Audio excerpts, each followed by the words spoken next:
سيدنا رسول الله صلى الله عليه وسلم يوشك الأمم أن تداعى عليكم كما تداعى الآكلة إلى قصعتها قيل ومن قلة نحن يومئذ قال بل أنتم يومئذ كثير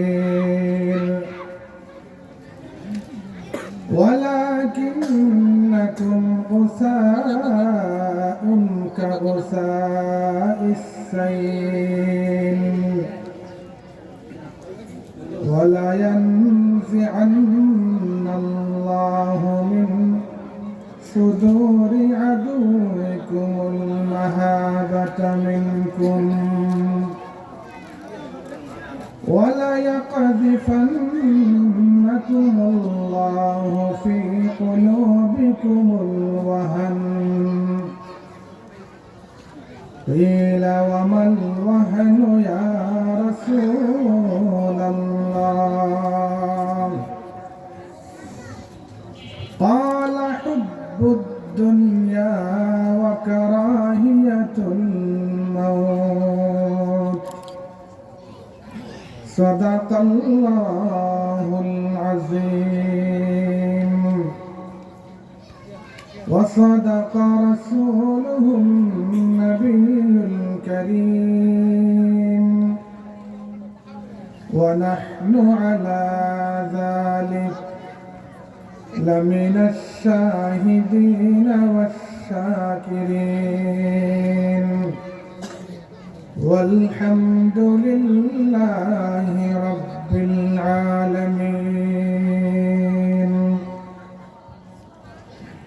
নবীজির শানে মুহাব্বতের সাথে দরুদ শরীফ পড়ি আল্লাহুম্মা সাল্লি আলা মুহাম্মাদিন নাবিয়িল উম্মি ওয়া আলা আলিহি ওয়া সাল্লিম তাসলিমা।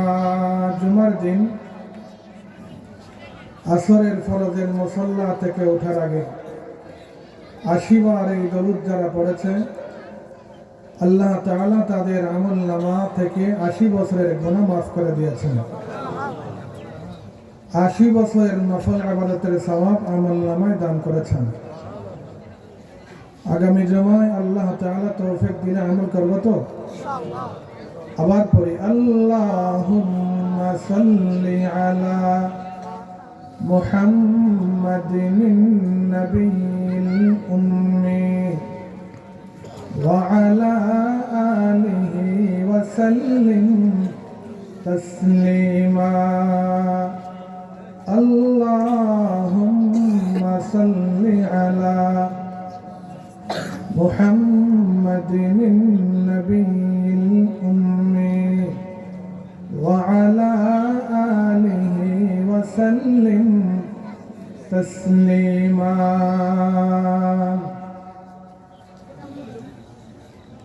जो दीन कहता शिरक से आलम के नगहबान जो दीन कहता शिरक से आलम के नगहबान अब उसके नगहबान अगर है तो खुदा है अब उसके निगाह बानो अगर है तो खुदा है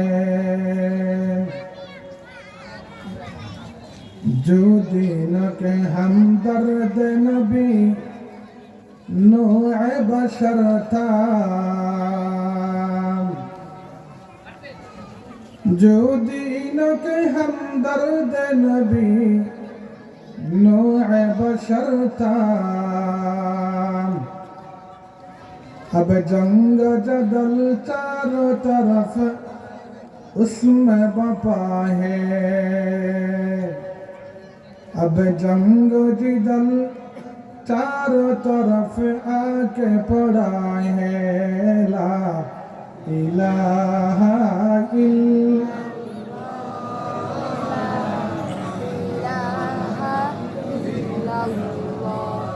ला इलाहा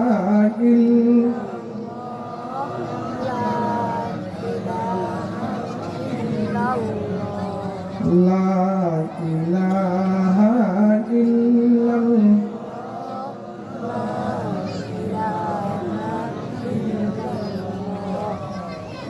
जो दीन कहता, जो दीन के मदऊता कभी कैसर व किसरा। जो दीन के मदऊता कभी कैसर व किसरा।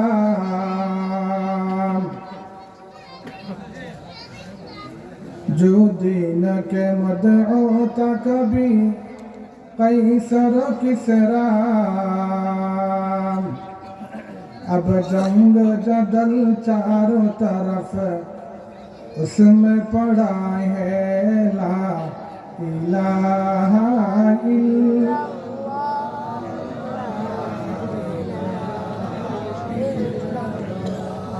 ला इलाहा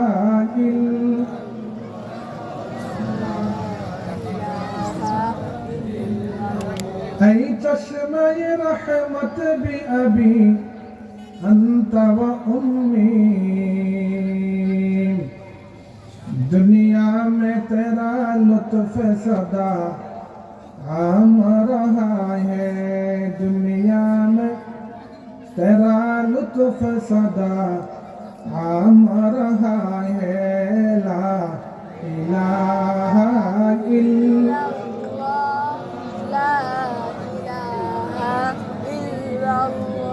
ला इलाहा इल्लल्लाहु मुहम्मदुर रसूलुल्लाह सल्लल्लाहु अलैहि वसल्लम।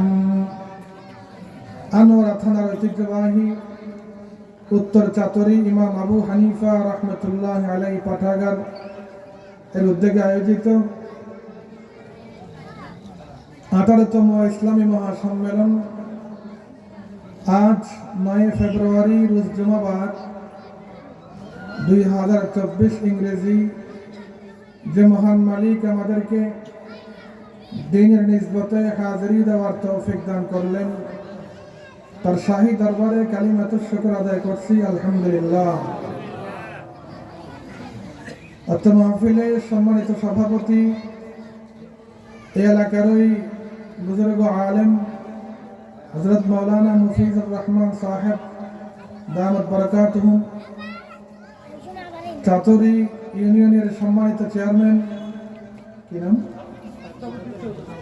আফতাব উদ্দিন চৌধুরী সাহেব সহ অত্র এলাকার সম্মানিত দিনদার ইমানদার বাবার বয়সী মুরব্বীগণ, সমবয়সী বন্ধুগণ, পর্দার আড়ালে অবস্থানরতা সম্মানিতা সাজেদা কানেতা মা ও বোনগণ, আমি আপনাদের খেদমতে পবিত্র কালামুল্লাহ শরীফের গুরুত্বপূর্ণ একটি আয়াত, বিশ্ব নবী মানবতার মুক্তির দূত শ্রেষ্ঠ নবী সারা নবী মুহাম্মদুর রাসূলুল্লাহ সাল্লাল্লাহু আলাইহি ওয়াসাল্লামের মোবারক একটি হাদিস বরকতের জন্য তেলাওয়াত করেছি। মহান মালিক তৌফিক দান করলে পাশাপাশি সকলের দোয়া এবং মনোযোগ আকর্ষিত হলে সকলের উপকারে আসে এমন কিছু কথা যেন আমাদের নিয়তে বলার শোনার তৌফিক দান করেন। সবাই বলি আমিন। পঠিত কোরআনে পাকের আয়াতে মহান আল্লাহ তাআলা ইরশাদ করেছেন, ইয়া আইয়ুহাল্লাযীনা আমানু, হে মুমিনগণ, হাল আদুল্লুকুম আলা তিজারা, আমি কি তোমাদেরকে এমন একটি ব্যবসার কথা বলবো না, তুনজিকুম মিন আযাবিন আলীম, যেই ব্যবসার কাস্টমার হলে, শেয়ার হোল্ডার হলে দুনিয়া এবং পরকালে নিরাপত্তার গ্যারান্টি রয়েছে। তুমিনুনা বিল্লাহি ওয়া রাসূলিহি, এই ব্যবসার প্রথম কারিকুলাম হলো একতার স্বীকৃতি দাও, লা ইলাহা ইল্লাল্লাহ, লা ইলাহা ইল্লাল্লাহ, আরো জোরে লা ইলাহা ইল্লাল্লাহ,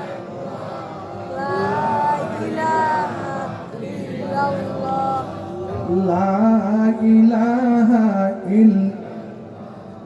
ইখলাসের সাথে এই কালিমা বলে দুনিয়া থেকে যাইতে পারলে জান্নাত ওয়াজিব। বলুন না সুবহানাল্লাহ।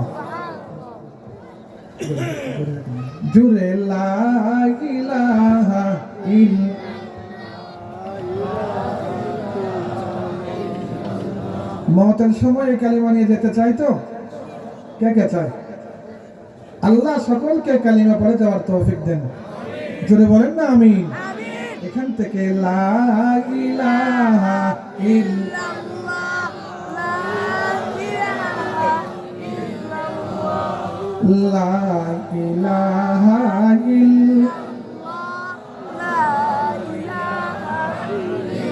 তুমিনুনা বিল্লাহ, 2 নম্বর, ওয়া রাসূলিহি মুহাম্মাদুর, পড়ুন মুহাম্মাদুর রাসূলুল্লাহ, মুহাম্মাদুর রাসূলুল্লাহ সাল্লাল্লাহু আলাইহি ওয়াসাল্লাম। ওয়া তুজাহিদুনা ফি সাবিলিল্লাহ বিআমওয়ালিকুম ওয়া আনফুসিকুম, যালিকুম খায়রুল লাকুম ইন কুনতুম তা'লামুন।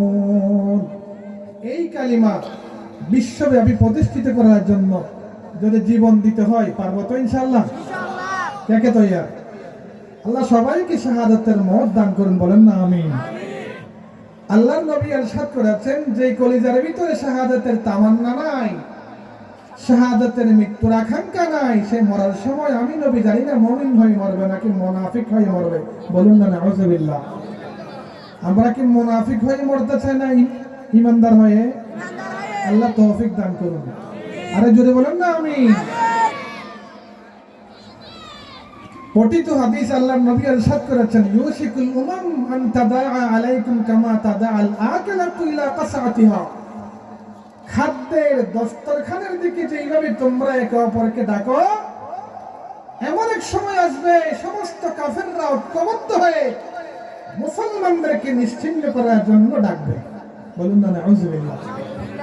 সে কারণে হিন্দু, বৌদ্ধ, খ্রিস্টান ঐক্য পরিষদ গঠন করেছে। কার বিরুদ্ধে? আর কার বিরুদ্ধে? এটা কি আমার কথা না রাসূলের কথা? ইউশিকুল উমামু আন তাদাআ আলাইকুম কামা তাদাআল আকিলাতু ইলা কাসাতিহা।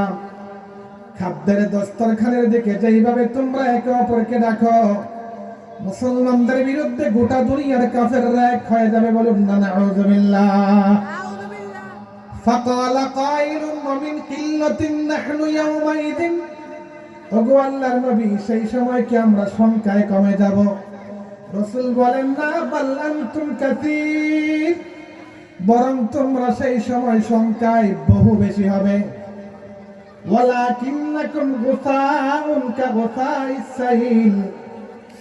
তোমরা মুসলমানরা সংখ্যায় শত শত কোটি হওয়া সত্ত্বেও ফিতনা ফাসাদের তুফানের মধ্যে তোমরা আবর্জনার ময়লার মতো বেঁচে যাবে। বলুন না নাউযুবিল্লাহ। ওয়ালা ইয়ানজিআন্নাল্লাহু ফি সুদুরি আদুউকুমুল মাহাবাতা মিনকুম। গোটা দুনিয়ার কোটি কোটি মুসলমান থাকা সত্ত্বেও ইহুদি আর খ্রিস্টানরা মুসলমানদেরকে ভয় পাবে না। নাউযুবিল্লাহ। ওয়ালা ইয়াকযিফান্নাল্লাহু ফি কুলুবিকুমুল ولا يقذفن الله في قلوبكم الوهن قيل وما الوهن يا رسول الله قال حب الدنيا وكراهية الموت أو كما قال عليه الصلاة والسلام। আল্লাহ নবী ইরশাদ করেছেন, ঈমানদারের কলিজার ভিতরে আল্লাহ ওয়াহান সৃষ্টি করে দিবেন। সাহাবায়ে কেরাম জিজ্ঞাসা করলেন, ওয়াহান কাকে বলে রাসূল? আল্লাহর নবী বলেন, দুইটা জিনিস। এক নম্বরে পৃথিবীর কোন মুসলমান মরতে চাইবে না। দুই নম্বর, মুসলমানদের কলিজার ভিতরে দুনিয়ার ভালোবাসা, ক্ষমতার লোভ, চেয়ারের ভালোবাসা, টাকার ভালোবাসা ঢুকে যাবে। বলুন না নাউযুবিল্লাহ। আজ ফিলিস্তিনের গাজার মধ্যে মুসলমানদের বিরুদ্ধে যুদ্ধ করতেছে কারা বলেন তো? শুধু কি ইহুদি? শুধু ইহুদি নয়, কোরআনে পাকের সূরাতুল বাকারার আয়াত নম্বর 60 জিজ্ঞাসা করেন হবে সাউদের কাছে, ওয়াযুরিবাত আলাইহিমুদ যিল্লাতু ওয়াল মাসকানা। আল্লাহ বলেন গোটা দুনিয়ার সমস্ত ইহুদিদের উপরে আমি আল্লাহ দিয়েছি অপমান। দুই নম্বরে পরমখাপেক্ষিতার অভিশাপ। তার মানে পৃথিবীর কোন ইহুদির বাচ্চা আমেরিকার সাহায্য না পাইলে, রাশিয়ার সাহায্য না পাইলে, ব্রিটেনের সাহায্য না পাইলে পৃথিবীর 1 ইঞ্চি মাটিতেও তারা কদম বাড়াইতে পারবে না। ঠিক কিনা জোরে বলুন। ইহুদিদেরকে সহযোগিতা করতেছে আমেরিকার সমস্ত শক্তি, ব্রিটিশদের সমস্ত শক্তি। তারা তো মনে করেছিল কয়েক দিনের ভিতরেই গাজা দখল করে ফেলবে। এখন তো 4 মাস পার হয়ে গেছে, এখন কি দখল করতে পেরেছে?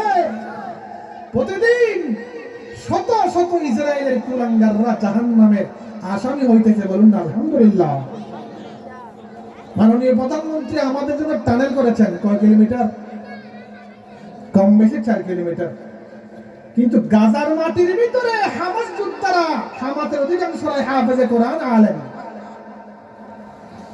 ইসরায়েলের জন্য গাজার মাটির ভিতরে যে টানেল করেছে সেই টানেলের আয়তন 500 কিলোমিটার। বলবেন না আলহামদুলিল্লাহ। আল্লাহ যেন গাজার মাটির 500 কিলোমিটার টানেলটা 80 লক্ষ ইসরায়েলের জন্য আল্লাহ যাতে জাহান্নাম বানিয়ে দেন। বলেন না আমিন।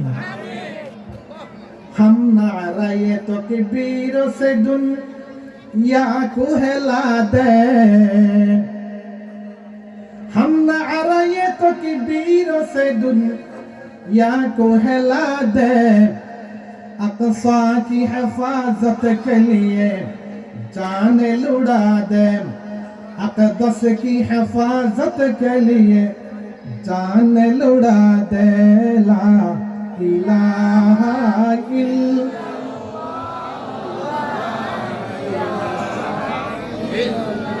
পৃথিবীর সুপ্রিম পাওয়ার গোয়েন্দা বাহিনীর নাম মোসাদ। কি নাম? ইহুদির গোয়েন্দার নাম। তারা মনে করেছে মোসাদের মতো শক্তি কারো নাই। আল্লাহ দেখিয়ে দিয়েছে মুসলমানদের মতো শক্তি পৃথিবীর কারো কাছে নাই। ঠিক কিনা যদি বলেন। হাম খালেদু দররারো কি আযব मत की निशा है, हम कासिम महमूद के गैरत की बया है, हम कासिम महमूद की गैरत की बया है, ला इलाहा इल्लाल्लाह।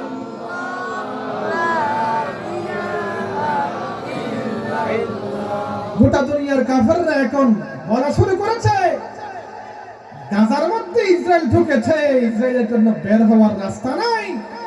ইসরায়েলের প্রধান বই তালমুদের মধ্যে লেখা আছে ইসরায়েলের কোন দেশ, কোন রাষ্ট্র 80 বছর টিকে না। 80 বছর ইসরায়েল রাষ্ট্রটি 80 বছর পূর্ণ হইতে আর 4 বছর বাকি আছে। 4 বছরের ভিতরে ইসরায়েল টুকরা টুকরা হবে মুসলমানদের হাতে। বলুন না সুবহানাল্লাহ। আল্লাহ রাতে কবুল করুন, আমাদেরকে বলেন না আমিন।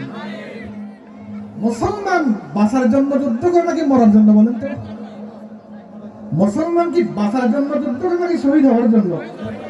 কিন্তু কাফেররা কি মরার জন্য যুদ্ধ করে নাকি বাঁচার জন্য? এটা পার্থক্য। আল্লাহর নবী ইরশাদ করেছেন, হুব্বুদ দুনিয়া ওয়া কারাহিয়াতুল মাউত।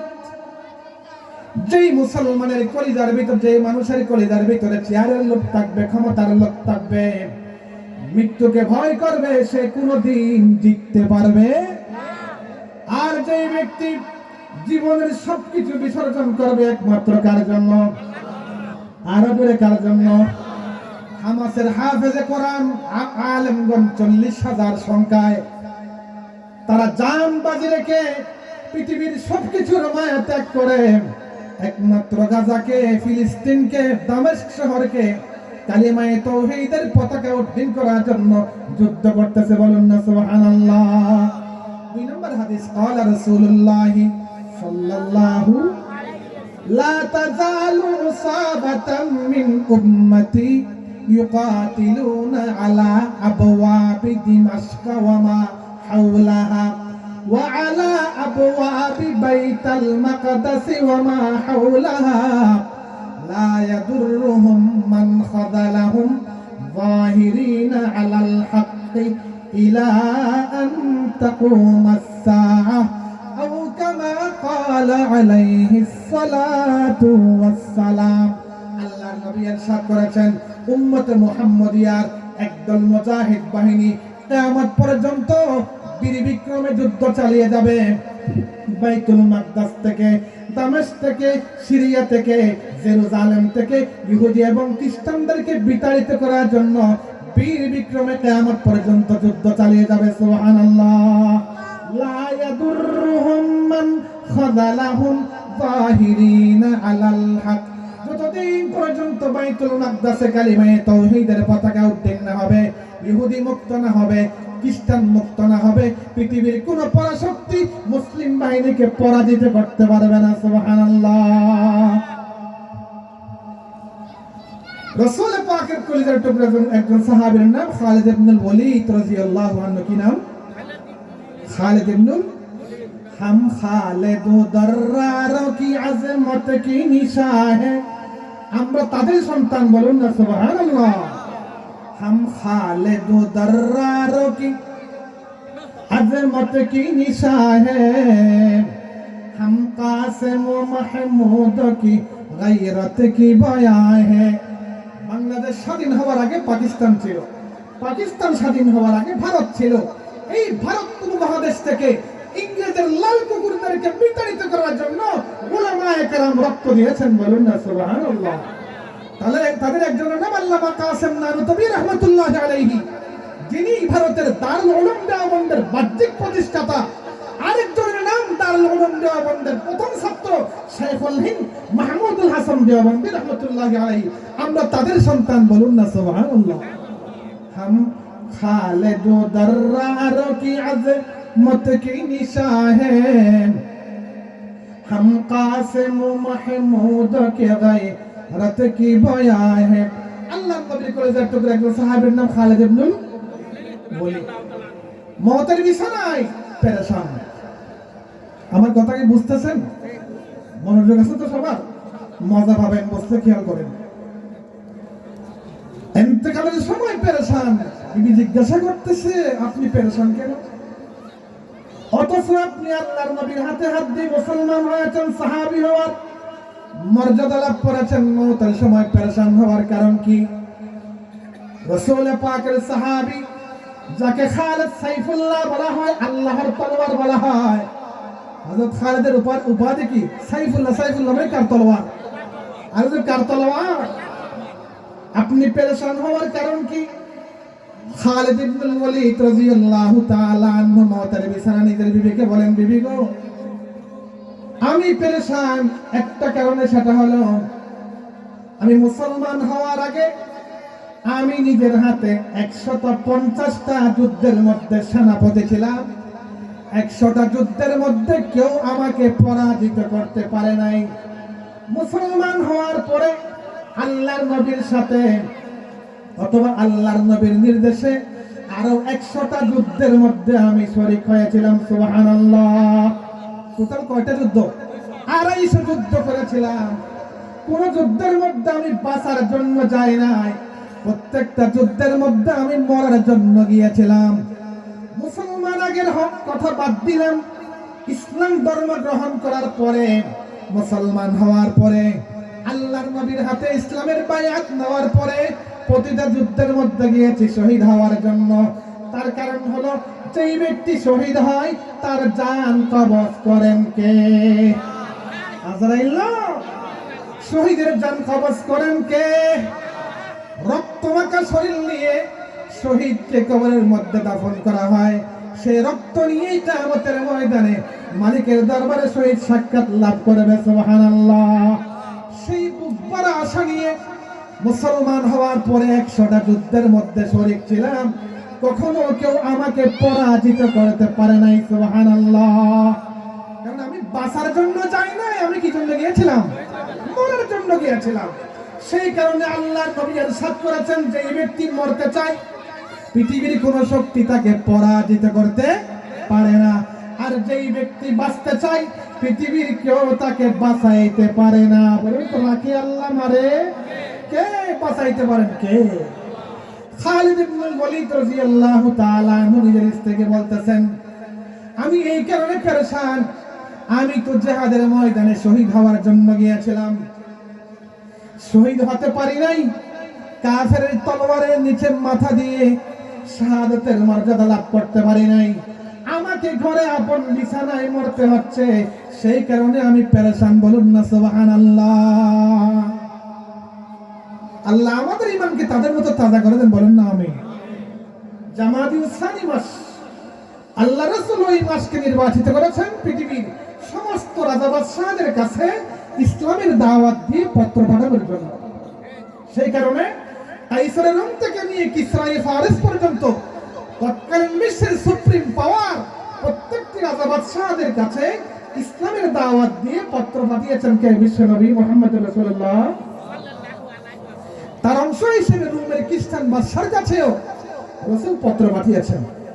কিন্তু আল্লাহ রাসূলের পত্রবাহক, তার নাম ছিল হারিস ইবনে উমাইর রাদিয়াল্লাহু আনহু। সাহাবীর নাম হারিস ইবনে উমাইর রাদিয়াল্লাহু তাআলা আনহু, যার মাধ্যমে পত্র দিয়ে আল্লাহ রাসূল রোমের খ্রিস্টান বাদশাকে ইসলামের দাওয়াত দিলেন। সেই রোমের খ্রিস্টান লাল কুকুরের বাচ্চা গাদ্দার আল্লাহর নবীর সাহাবী হযরত হারিস ইবনে উমাইরকে শহীদ করে দিয়েছে। বলুন না নাউযুবিল্লাহ। হারিস ইবনে উমাইরের কোনো দোষ আছে?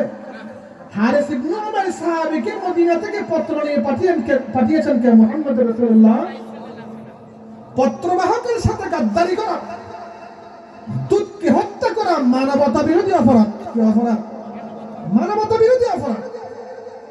আল্লাহর নবীর কাছে মদিনায়ে মুনাওয়ারা ইসলামের রাজধানী, বিশ্বনবী মুসলিম বিশ্বের প্রথম প্রেসিডেন্ট, রাষ্ট্রপতি। আল্লাহর নবীর কাছে যখন এই খবর আসলো, আল্লাহর নবী সাহাবায়ে কেরামদের সাথে পরামর্শ করলেন কি করা যায়। রোমের খ্রিস্টান বাদশা আমার নিরপরাধ সাহাবী হারিস ইবনে উমাইরকে তো শহীদ করে দিল, কি করা যায়? সমস্ত সাহাবায়ে কেরাম বলল, ইয়া রাসূলুল্লাহ সাল্লাল্লাহু, আপনি যদি অনুমতি দেন আমরা খ্রিস্টান লাল কুকুরের জাতকে আমরা ছাড়ব, আমরা যুদ্ধের জন্য তৈরি আছি। জামাদিউস সানি মাসের 28 তারিখ, দিনটা ছিল বৃহস্পতিবার। আমার কথা বুঝতেছেন? দুইবার বলতে পারবো না, সময় কম, আমাকে একটা মাহফিল যাইতে হবে। খুব ভালো করে খেয়াল করেন। আল্লাহ রাসূল সাহাবায়ে কেরামদের আগ্রহ দেখে বললেন, ঠিক আছে, আমি তোমাদেরকে এই যুদ্ধে যাওয়ার জন্য অনুমতি দিব, স্বেচ্ছায় যারা যেতে চায় তারা যাবে, আমি কারো নাম নির্দিষ্ট করে বলবো না, তবে 3 জনের নাম বলবো, তাদেরকে অবশ্যই যাইতে হবে। আমি যেহেতু গোটা দুনিয়ার রাজা বাদশাহদের কাছে ইসলামের দাওয়াত দিয়ে কি পাঠিয়েছি? পত্র পাঠিয়েছি। কার নিকট থেকে কি উত্তর আসে, তার প্রতি উত্তর কি লিখতে হয়, তা আমাকে মদিনায় বসে ঠিক করতে হবে। আমি যদিও এই যুদ্ধে তোমাদের সাথে শরীক হতে পারবো না, কিন্তু আমার দোয়া তোমাদের সাথে থাকবে। হাদিসের কিতাবে বুখারী শরীফে ওই যুদ্ধের নাম হল মুতার যুদ্ধ। কিসের যুদ্ধ? মুতার যুদ্ধ। খুব ভালো করে খেয়াল করেন, যারা মাইকের আওয়াজ শুনতেছেন মজা পাবেন। এই আলোচনাগুলো হয় না, বুখারী শরীফে ঘটনাগুলো আছে। আল্লাহর নবী 3 জন সাহাবীকে নির্দিষ্ট করে বলতেছেন, আমি 3 জনের নাম বলবো, এই 3 জনকে আগামীকাল মুতার ময়দানে যাইতে হবে। অন্যরা যারা যেতে চায় তাদের জন্য অনুমতি আছে, বাধ্যতামূলক নয়। 1 নাম্বার যার নাম আমি বলবো, 1 নাম্বার হলো আমার পালক পুত্র, পুষ্য পুত্র, কি নাম?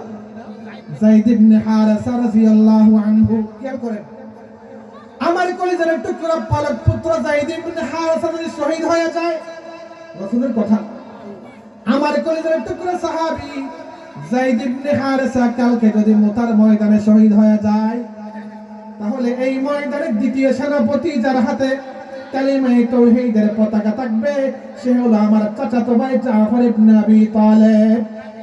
হাদিসে পাকের মধ্যে আল্লাহ তাআলা পরবর্তীতে যার উপাধি দিয়েছিলেন জাফরে তাইয়ার, উড়নেওয়ালা জাফর, আল্লাহ বলে দিয়েছিলেন আমার চাচাতো ভাই জাফর ইবনে আবী তালেব যদি শহীদ হয়ে যায়, তৃতীয় সেনাপতি হবে মক্কার সবচাইতে ধনাঢ্য যুবক, সুদর্শন পুরুষ, শক্তিশালী যুবক আব্দুল্লাহ ইবনে রাওয়াহা রাদিয়াল্লাহু আনহু। কয়জন হলো? তিনজন। এই তিনজন যদি শহীদ হয়ে যায়, চতুর্থ সেনাপতি কে হবে? আমি নবী তার নাম বলবো না, সে নিজেই ইসলামের পতাকা, কালিমার পতাকা হাতে নিয়ে বীর বিক্রমে যুদ্ধ চালিয়ে যাবে। মুতার ময়দান থেকে 1,00,000 সুরাহবিলের খ্রিস্টানের বাহিনীকে পরাজিত করে কালিমায়ে তাওহীদের পতাকা উড্ডীন করবে।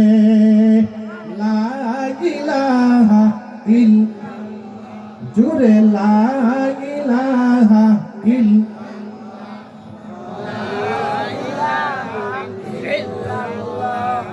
লা ইলাহা ইল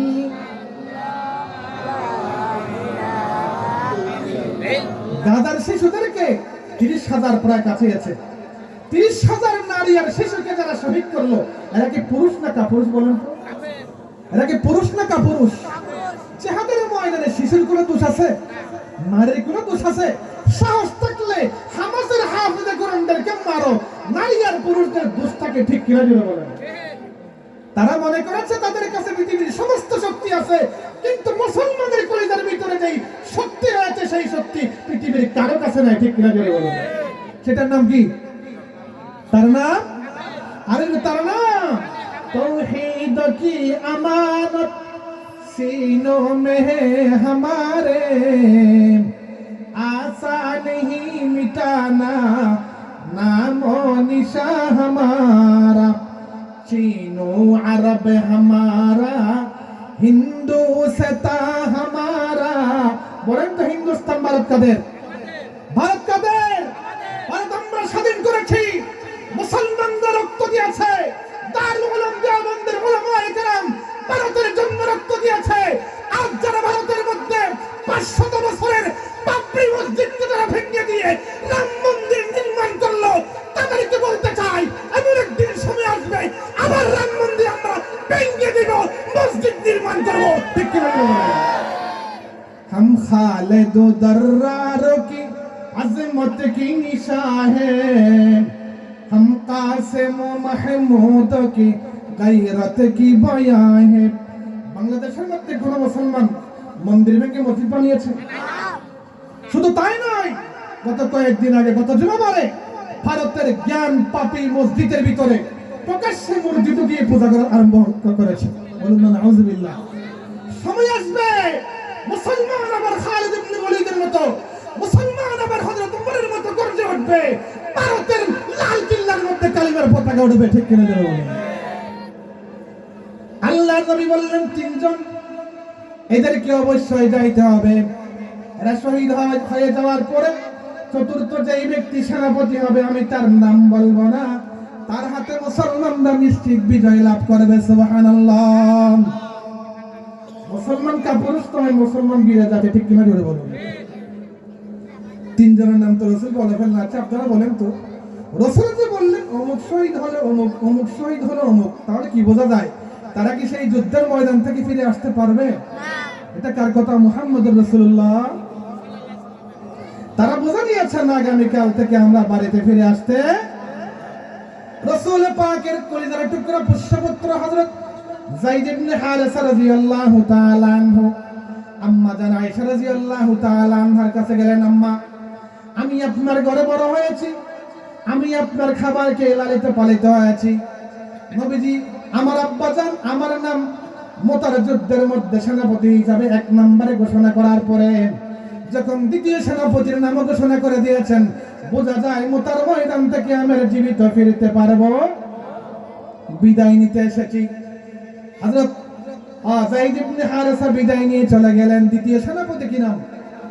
জাফর ইবনে আবী তালেব, রাসূল পাকের চাচাতো ভাই। সে যখন ঘরে গেল জিহাদের পোশাক পরিহিত অবস্থায়, হযরত জাফরের বিবি 2 সন্তান প্রথম সন্তানের নাম মুহাম্মদ বিন জাফর, দ্বিতীয় সন্তানের নাম আব্দুল্লাহ ইবনে জাফর। দুই সন্তানকে কোলে নিয়ে কোরআনে পাকের তেলাওয়াত করতেছিলেন, সুবহানাল্লাহ। হযরত জাফর জিহাদের পোশাক পরা অবস্থা সামনে গিয়ে দাঁড়াইলেন। বিবি গো, আল্লাহর নবীর নির্দেশ, আগামীকাল মতার ময়দানে যাইতে হবে ফজরের নামাজের পরে জুমাবার। যেহেতু আমার পরে সেনাপতির নাম নবীজি ঘোষণা করে দিয়েছেন, একথা নিশ্চিত আমি আর ঘরে ফিরে আসতে পারবো। আমার দুই এতিম সন্তানকে তুমি দেখাশোনা করিও, তাদেরকে নবীজির খেদমতের জন্য তুমি উৎসর্গ করে দিও, সুবহানাল্লাহ। এই কথা বলার পরে হযরত জাফরের স্ত্রী বললেন, আমার সন্তানদেরকে আপনি এতিম সন্তান বললেন কেন? অথচ আপনি এখনো জীবিত। বাবা মারা যাওয়ার পরেই তো সন্তানরা এতিম হয়। হযরত জাফর বললেন, আমার কলিজার ভিতরে বিশ্বনবীর ভালোবাসার ঈমান বদ্ধমূল।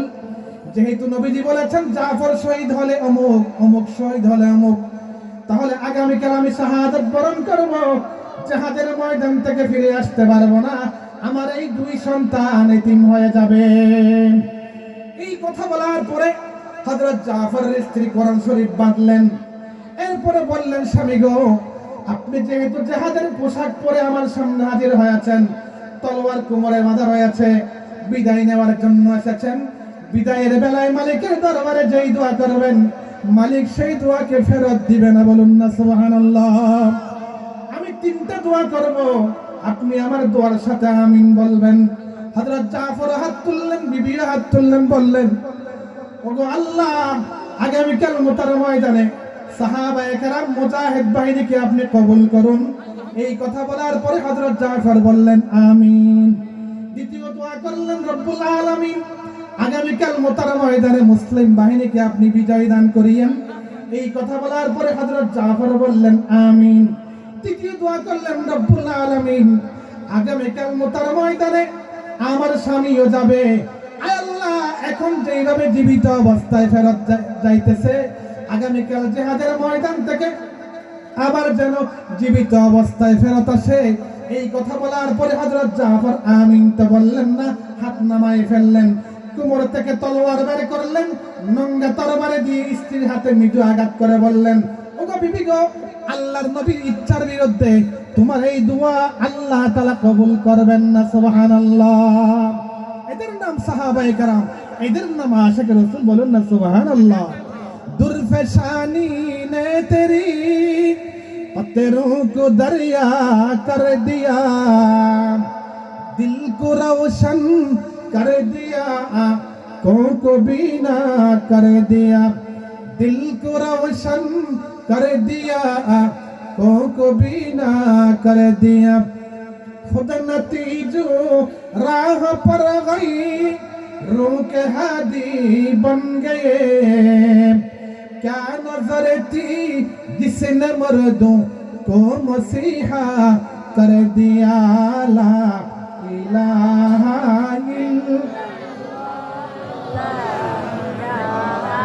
इल्लल्लाह। এখানে একটা ভূত আছে, কি নাম? নফস। কি নাম? একে এখান থেকে বের করতে হলে জোরে আঘাত লাগাইতে হবে, পারবো না ইনশাআল্লাহ। জোরে লা ইলাহা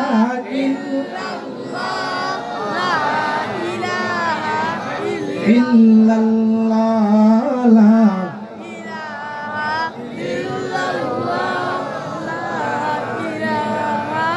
ইল্লাল্লাহু মুহাম্মাদুর। হযরত জাফর আমিন বলেন নাই, সোজা বের হওয়া শুরু করলেন।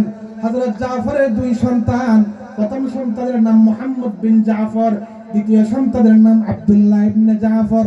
তারা মনে করলেন বাবা মায়ের সাথে কথা বলে বাজারের উদ্দেশ্যে রওনা হইতেছে, পোশাক পরিবর্তন করে মার্কেটের দিকে রওনা হইতেছে।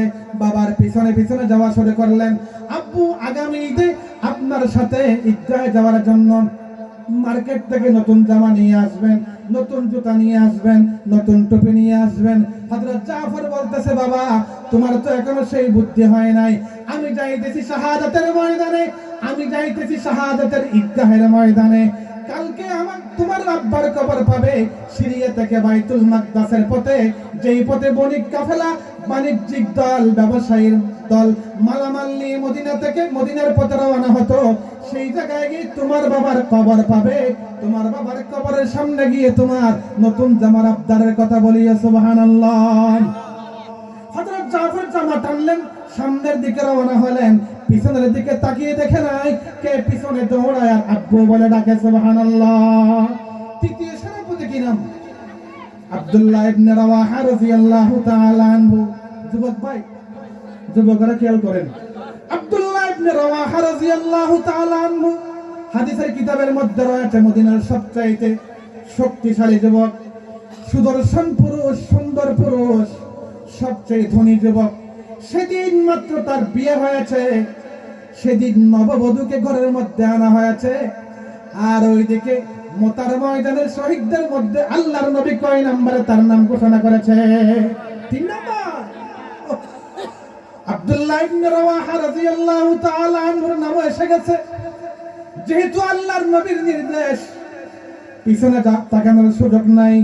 আব্দুল্লাহ ইবনে রাওয়াহা রাদিয়াল্লাহু তাআলা আনহু নিজের নববধূ, যার সাথে আজকের রাতে হবে লাইলাতুল উরুস। লাইলাতুল উরুস মানে বাসর রাত। আইন রা ওয়াও সিন, আমাদের দেশের উরুস নয়, বলেন না নাউজুবিল্লাহ। তারা এখান থেকে এই শব্দটা ডাকাতি করেছে। লাইলাতুল উরুস নয়, লাইলাতুল উরুস, আইন রা ওয়াও সিন, বাসর রাত। আব্দুল্লাহ ইবনে রাওয়াহার মতো টকবগে যুবক, সন্ধ্যার সময় স্ত্রীকে ঘরে ঢুকানো হয়েছে, এখনো চেহারা দেখা হয় নাই। আব্দুল্লাহ ইবনে রাওয়াহা রাদিয়াল্লাহু তাআলা আনহু মসজিদে নববীতে বিশ্বনবীর পিছনে মাগরিবের নামাজ আদায় করে নববধূ স্ত্রীর কাছে বিদায় নেওয়ার জন্য ঘরের দরওয়াজায় গিয়ে দাঁড়িয়েছেন, ভিতরে প্রবেশ করেন নাই। সুবহানাল্লাহ। ভিতর থেকে কোরআনে পাকের তেলাওয়াতের আওয়াজ। মাগরিবের নামাজের পরে নববধূ হযরত আব্দুল্লাহ ইবনে রাওয়াহার স্ত্রী ঘরের মধ্যে সূরা ওয়াকিয়ার তেলাওয়াত করতেছিলেন। সুবহানাল্লাহ। বাহির থেকে সালাম দিলেন, বিবি গো আসসালামু আলাইকুম, আমি আপনার স্বামী আব্দুল্লাহ ইবনে রাওয়াহা এসেছি। ভিতর থেকে স্ত্রী উত্তর দিল, ভিতরে আসেন। আব্দুল্লাহ ইবনে রাওয়াহা বলতেছেন, ভিতরে আসতে পারবো না। বিবি জিজ্ঞাসা করলেন কারণ কি? আব্দুল্লাহ ইবনে রাওয়াহা রাদিয়াল্লাহু তাআলা আনহু বলতেছেন, মোতার ময়দানে আল্লাহর নবী শহীদদের কাতারে আমার নাম 3 নম্বরে ঘোষণা করে দিয়েছেন। সুবহানাল্লাহ। যেহেতু আমার পরে সেনাপতি, চতুর্থ সেনাপতির কথা বলেছেন, যদিও নাম বলেন নাই, বোঝা গেল কালকে মোতার ময়দান থেকে আমি আর জীবিত ফেরত আসতে পারবো না। বিবি বলতেছেন, তাহলে একটু ভিতরে আসলে অসুবিধা কি? আব্দুল্লাহ ইবনে রাওয়াহা বলতেছে, বিবি গো আমাকে ক্ষমা করে দিও, আমি যদি এখন তোমার সামনে আসি, তোমার চোখের সাথে আমার চোখ যদি পড়ে যায়, তোমার চেহারার সামনে যদি আমার চেহারা পড়ে যায়, তাহলে হয়তো আল্লাহর নবীর নির্দেশ পালন করতে দেরি হতে পারে। তোমার চেহারা আমি দেখলে, আমার চেহারা তুমি দেখলে ভালোবাসার জন্ম হইতে পারে, আর ওইদিকে আল্লাহর নবীর নির্দেশ পালন করতে দেরি হবে, সে কারণে আমি তোমার সামনে আসতে পারলাম না, আমাকে ক্ষমা করে দিও। আব্দুল্লাহ ইবনে রাওয়াহার নববধূ ঘরের ভিতর থেকে ডাক দিলেন, স্বামী গো আমি আপনাকে বাধা দিব না, আল্লাহর নবীর নির্দেশ পালন করতে আমি আপনার জন্য অন্তরায় হব না, দয়া করে একবার চেহারাটা একটু আমাকে দেখান। মদিনার মানুষের মুখে শুনেছিলাম আপনি মদিনার সবচেয়ে সুন্দর পুরুষ, সুদর্শন যুবক। বিয়ের আগে মাত্র একবার দেখেছিলাম, আর দেখার সুযোগ হয় নাই। আমি আপনার চেহারাটা দেখে চিঠি রাখতে চাই, যেন কিয়ামতের ময়দানে শহীদের স্ত্রী হিসাবে আপনাকে চিনিয়ে লইতে পারি। সুবহানাল্লাহ। দুরফেশানি নে তেরি पत्थरों को दरिया कर दिया, दुर्फेशानी ने तेरी पत्थरों को दरिया कर दिया, दिल को रोशन कर दिया, आंखों को बीना कर दिया, दिल को रोशन कर दिया, आंखों को बीना कर दिया। ला इलाहा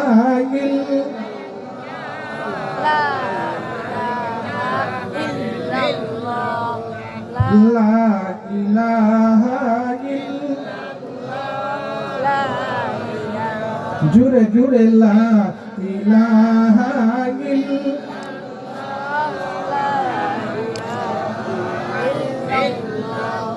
खुद नतीजो राह पर गई रोके हादी बन गए क्या नजर थी जिसने मर्दों को मसीहा कर दिया ला इलाहा